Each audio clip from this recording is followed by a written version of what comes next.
শাহবাগের মধ্যে পোশাকের লেগে আন্দোলন করছে, তারাই আজকে নমিনেশন দিছে। নুসরাত তাফাসসুম নামের একটা মেয়েকে তারা নমিনেশন দিছে, মেয়েটার উলঙ্গ ছবি।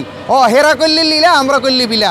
যদি গান বাজনা হারাম প্রমাণ করে দিতে পারে তাহলে আমরা এগুলো বন্ধ করে দিব। এগুলো যদি অশান্তি সৃষ্টি হয়, এগুলো দিয়ে যদি মানুষের ক্ষতিকার হয়, তাহলে আমরা এগুলো বন্ধ করে দিব। হেরা ভোটের জন্য মন্দিরে গিয়ে গান বাজনা করছে, আমাদের ফেসবুক প্রোফাইলছে শুধু গালাগালি কমেন্ট করে। জামাতের কি এই গালির ট্রেনিং দেওয়া হয়? এরা শুধু গালিগালাজ করে। কিরে ভাই, এই মোল্লারা কি দেখে না এভাবে বিচার হচ্ছে, এভাবে অপমানিত হচ্ছে, তারপরেও কেন বলৎকারী করতেছে? ওই যে অলি আল্লাহর গজব, প্রত্যেক দিন 4টা 5টা 7টা ঘটনা অ্যাভেলেবেল শুধু মাদ্রাসায় হচ্ছে। কিরে, শুধু অলি আল্লাহর উপর মাজারগুলা ভাঙ্গার কারণে এই আল্লাহর গজবগুলা নাজিল হইতেছে। এই মাদ্রাসাগুলা ধর্মীয় শিক্ষা যদি সত্যই দেওয়া হইতো তাইলে এভাবে গজব আসতো না। ডাক্তার শফিকের বাড়ি সিলেটে, আমাদের গান বাদ্য বন্ধ করে দিছে। আমার নাম হইল হাফেজ কারি মাওলানা ইঞ্জিনিয়ার সৈয়দ গোলাম মঈনুদ্দিন টিপু। আমার বাড়ি কুমিল্লা নাঙ্গলকোট, হিয়াজোড়া দরবার শরীফ আমার বাড়ি। সুফিরা কারো কাছে কিছু চায় না, ওরা দিতে জানে, ওরা নিতে জানে না। ওরা মানুষকে ভালোবাসতে জানে কিন্তু মানুষকে ঘৃণা করতে জানে না। এরা হত্যা চায় না, এরা হিংসা, পারিশ্রিকতা, মিথ্যা কথা বলে না। আজকে জামাত ক্ষমতা যাওয়ার পরে 707তম উরুস শরীফ পাওয়া শাহজালাল মাজারে আজকে গান বন্ধ করে দিছে। ডাক্তার শফিকের বাড়ি সিলেটে আমাদের গান বাদ্য বন্ধ করে দিছে। হ্যাঁ, যদি অপ্রীতিকর কিছু, যেমন ওরা কয় গাঁজা খায়, গাঁজা বন্ধ করে দেওয়া হোক। গাঁজার বিরুদ্ধে তো আমরা নিজেরাইও, কেন নেশা আমরা পছন্দ করি না। কিন্তু দেখেন, জামাত ক্ষমতায় আসার বিরোধী দল হওয়ার কারণে আজকে সিলেটের জমিনে 707তম উরুস শরীফে গান বাদ্য হচ্ছে না। কেন? আমাদের তরিকের উপরে কেন আজকে তারা এই জুলুম অত্যাচার করতেছে? আমরা কি সরকারকে মানি না? আমরা কি সরকারকে ব্যাট দিই না? যাই হোক, আমাদের আপনাদের মাধ্যমে আমাদের কথা হলো, যদি গান বাজনা হারাম প্রমাণ করে দিতে পারে তাহলে আমরা এগুলো বন্ধ করে দিব। এগুলো যদি অশান্তি সৃষ্টি হয়, এগুলো দিয়ে যদি মানুষের ক্ষতিকার হয়, তাহলে আমরা এগুলো বন্ধ করে দিব।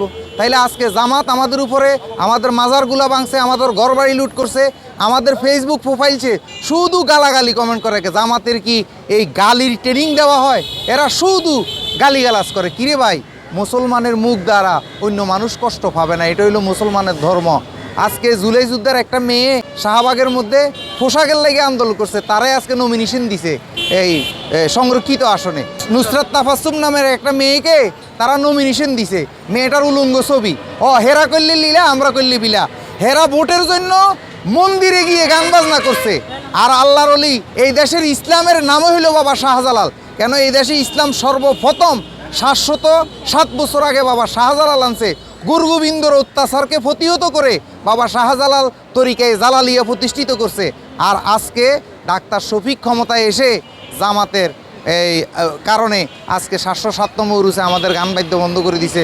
ভক্তরা অনেক কষ্ট নিয়ে আমরা আজকে জাতীয় প্রেস ক্লাবে আসছি। এরা করলে লীলা, আমরা করলে বিলা। বিএনপি ক্ষমতা, কিন্তু বিএনপি এই তারেক রহমান এদেরকে লাই দিয়ে রাখছে, প্রশ্রয় দিয়ে রাখছে। দেখেন সাংবাদিক ভাইয়েরা, এই প্রাক্তন প্রধানমন্ত্রী শেখ হাসিনা কওমি জননী হয়েছে, এই কওমিদের মা হয়েছে, এই মায়ের সন্তানরাই তারে দৌড়াইছে। এই মায়ের সন্তান হওয়ার পরে তিনি আমাদের মাজারের গান বাদ্য হইতে দেয় নাই। অনেক শাহালির মাজারের গান বন্ধ করে দিয়েছে, গোলাপ শাহর মাজারের গান বন্ধ করে দিয়েছে মাননীয় প্রাক্তন প্রধানমন্ত্রী। কিন্তু উনি এর পরে 1 বছরও টিকে নাই। তাই আমি তারেক রহমানকে অনুরোধ করব, যদি আমাদের এই অলি আল্লাহদের বিরুদ্ধে করেন, এই যে দেখেন অলি আল্লাহর মাজার ভাঙছে, আমরা মাজার 120টা 165টার উপরে মাজার ভাঙছে, একটা লোকে বলতে পারবে না আমরা মাজারওয়ালারা কাউকে আঘাত করছি। আমরা কইছি এটা একটা দুর্যোগ আসছে, এটা একটা করোনা আসছে, এটা একটা টর্নাডো আসছে, ভবিষ্যতে হলে হবে, নাইলে নাই। কিন্তু দেখেন এখন মাদ্রাসার উপরে কিভাবে গজব পড়তেছে। এই শিশু বাচ্চাদেরকে শুধু এই মোল্লারা কি দেখে না এভাবে বিচার হচ্ছে, এভাবে অপমানিত হচ্ছে, তারপরেও কেন বলৎকারী করতেছে? ওই যে অলি আল্লাহর গজব। তাই তারেক রহমানকে অনুরোধ করব, যদি বাঁচতে চান, যদি এই দেশকে সুন্দর চালাইতে চান, এই দেশ অলি আল্লাহর দেশ, এই দেশ 160টা আউলিয়ার দেশ, এই দেশ 12 আউলিয়ার দেশ, আপনারা তাড়াতাড়ি এখনও অলি আল্লাহদের পক্ষে আসুন। 100%, 100%। গত 5 মাস আগে এইসব ঘটনা মাদ্রাসায় ঘটে নাই। আর আজকে দেখেন প্রত্যেক দিন 4টা 5টা 7টা ঘটনা অ্যাভেলেবেল শুধু মাদ্রাসায় হচ্ছে। কিরে, এটা আল্লাহর গজব ছাড়া কিছু নাই। কেন? হাদিসে কুরসির মধ্যে আসছে, যারা অলি আল্লাহর বিরুদ্ধে করবে আল্লাহ যুদ্ধ ঘোষণা করবে।